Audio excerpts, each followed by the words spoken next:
We have a couple of vibration techniques we can add to the front side of the body. The first one we're going to add in with the arm. It's called shaking.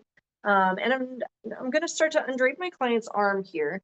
And you may have noticed that sometimes when you're draping, your client may be holding their arm a little stiff or trying to help you with that. And so one thing we can do to help them relax and give up some of that muscle guarding that they're doing is we can do a technique called shaking.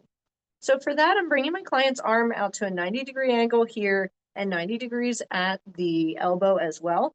I'm going to loosely grasp around her wrist and lift her arm just so it's slightly off the table.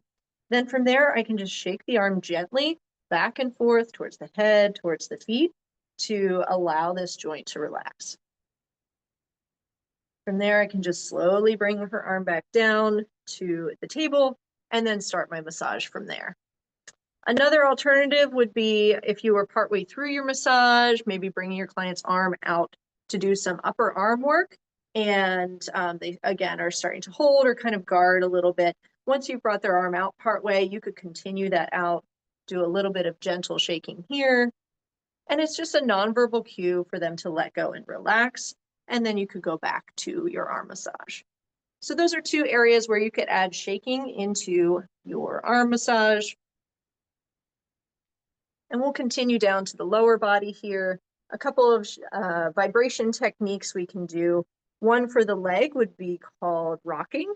So for rocking, which I typically do over the sheet or the blanket, I'm going to place one hand just above the knee and the other hand below the knee, stand in a horse stance here, and I'm going to just gently nudge my client's leg away from me. You can see there's movement of the whole leg all the way up to the hip joint here.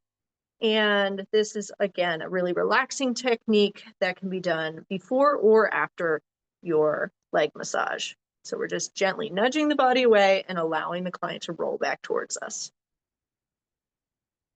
And we'll just let that come to stillness, and I'll undrape for the other two techniques here.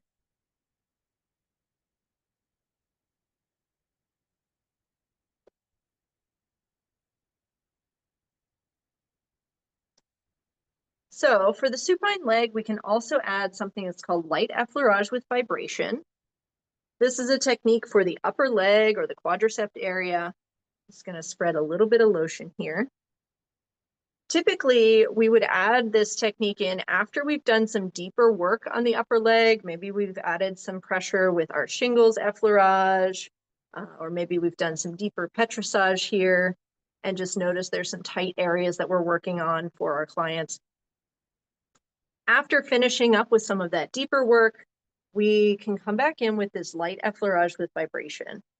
So this is what it looks like. I'm going to slide up with both hands, loop around the outside of the hip, and then as I come back down through the quadriceps here, I'm going to hook in with my fingertips and try to roll that muscle around the bone as I lightly come back down towards the knee. So light effleurage with vibration for the quadriceps. The other technique we can do for vibration here is for the whole leg, and it's called jostling. As I come down on the upper leg, I'm going to separate my hands and start to toss the whole leg back and forth between my fingertips here. We're really getting movement with this for the whole leg. So just above the knee, my hands separate, and I'm tossing that leg back and forth, kind of like a ball between my hands. This can be done on our opening strokes or on your closing strokes for the leg. Okay, and those are some of our vibrational techniques for the front of the leg.